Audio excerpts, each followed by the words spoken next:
Hi, in this video we'll learn how to factor a polynomial equation.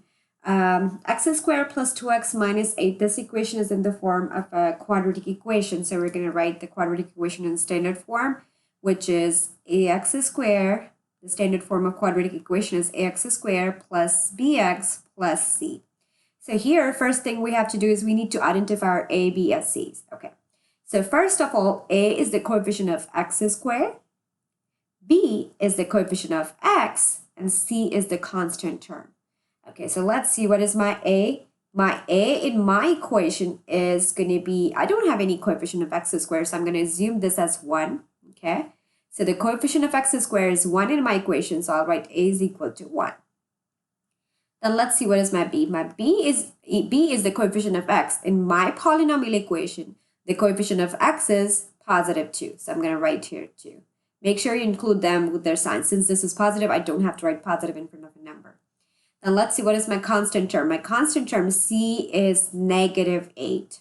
So C is equal to negative 8. Okay, so always remember that you have to write the coefficient along with their signs, because in the standard form of quadratic equation, ax squared plus bx plus c, there's no negative sign here. There's no minus sign here. So anytime you see the negative sign in your polynomial equation, that could be a part of your A, B, or C.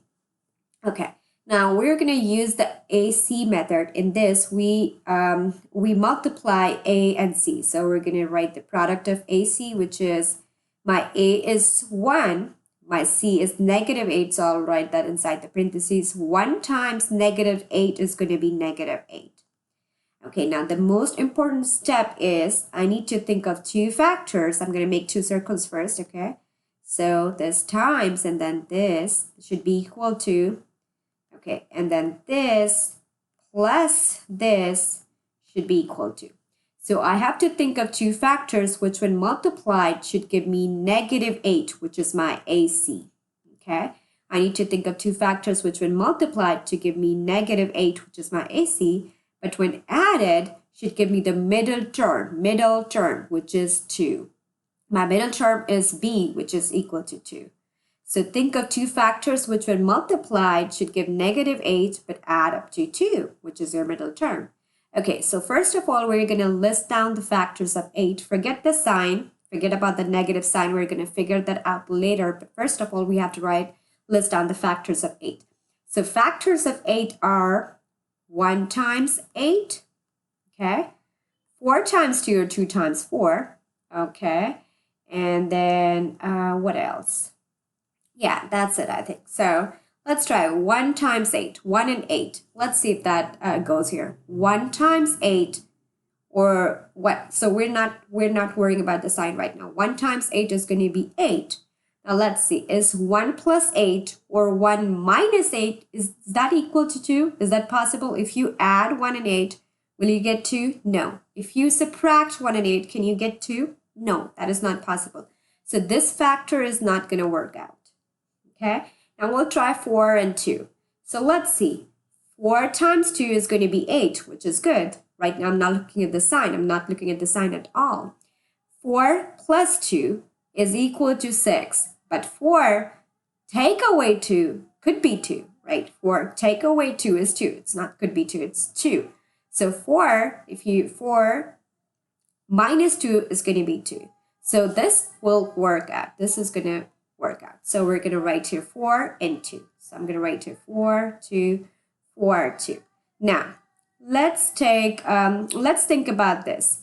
4 times 2 is 8. Now, one of them has to be negative because your product is negative. Your product is negative. That means one of them has to be negative. Either 4 is negative or 2 is negative. I need to figure out which one is negative.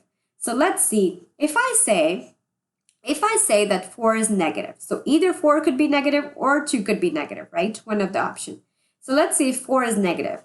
So if 4 is negative, then negative 4 times 2 is going to be negative 8, which is absolutely correct. Now let's see, negative 4 plus 2. Okay, if I put here negative sign, negative 4 plus 2, is that equal to positive 2? No, that is equal to negative 2, which will make this wrong. So 4 cannot be negative. My 4 cannot be negative. If 4 is not negative, then my 2 has to be negative. right? So let's see if if this works out or not. 4 times -2 is -8, okay? Now 4 plus -2, is that equal to +2? So let's see, 4 plus -2. I'm going to write this in parentheses just to avoid confusion here, two signs together. 4 plus -2 is going to be +2, which is absolutely correct. So 4 times -2 and 4 plus -2. So 4 times -2 is -8, and 4 plus -2 is +2. So my factors are 4 and -2. Now, when you write the factors, you have to make sure these two factors could be different. These two factors could be different or they could be same. Doesn't matter. These two factors could be different or they could be same. But these two factors has to be same. If this is 4, then this has to be 4. Okay? If this is 4, this has to be 4. If this is -2, then this has to be -2. You cannot even change the sign. You cannot change the number. You cannot change the factor. So they has to be the same. Okay? So my factors are 4 and -2. The way I write this is I'll write the parentheses first, 2 parentheses. I'll open the parentheses, close the parentheses. Okay, since my variable is x, I'm going to write x inside the parentheses. Now, I have to write my factors inside it. So the factors are +4 and -2. So I'm going to write +4 and -2. Now, it doesn't matter if you write x minus 2 first or x plus 4 first. The product of two numbers or the product of the two expressions is going to be, they'll be the same. Order doesn't matter in multiplication. So you can write x plus 4 first and x minus 2, or you can write x minus 2 first or x plus 4 later, okay? So this is how you factor the quadratic equation or factor a polynomial. Thank you so much for watching. Please like, comment, and subscribe to my channel. I'll see you in the next video.